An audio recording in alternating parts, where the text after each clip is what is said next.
Hey, do you feel like going out for dinner tonight? I actually don't know yet. What do you mean by you don't know yet? I mean, I still have a lot of work to get done and don't know if I can go out for dinner with you tonight. Oh, then we can do it some other time. Yeah, that sounds much more of an option for me at the moment. Hey, do you feel like going out for dinner tonight? I actually don't know yet. What do you mean by you don't know yet? I mean, I still have a lot of work to get done and don't know if I can go out for dinner with you tonight. Oh, then we can do it some other time. Yeah, that sounds much more of an option for me at the moment.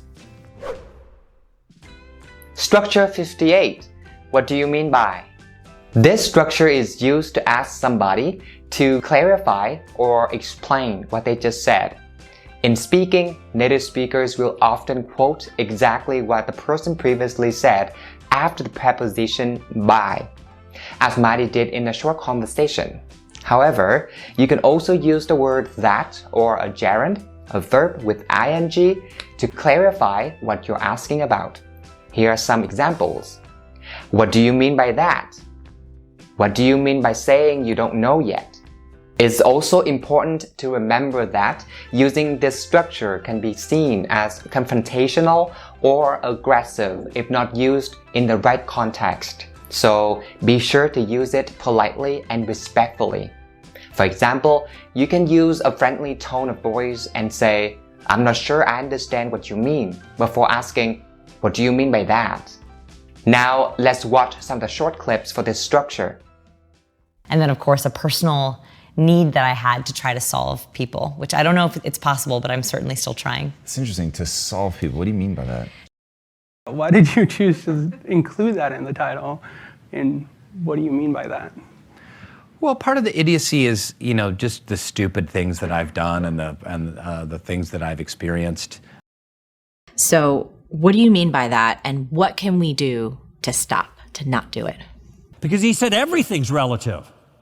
And so I'm going to ask him, what do you mean by everything?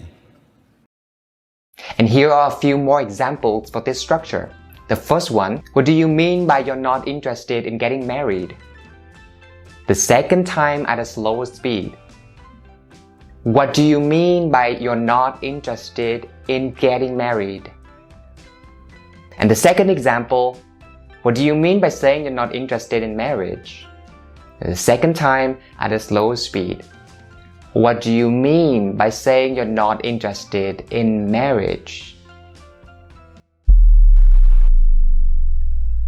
Now, don't forget to go back to the short conversation that I had with Maddie at the beginning of this video and shadow along. When you shadow along, it's going to help you not only match up our intonations, pronunciation, and speed, but also it's going to help drill deeper in your head for this structure. And to help you shadow better with all the conversations we created, along with this YouTube channel, we have already created a website for you guys where I broke all the audios of the conversations into smaller pieces. So there's an icon next to each line for you to click on and listen to the audio before repeating or imitating.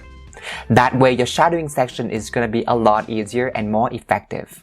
And if you like this type of content and would like us to make more of this so you can learn more, make sure that you like this video and subscribe to our channel so you don't miss out any of our future videos. And I also hope you're having fun with this structure. Until the next one, bye.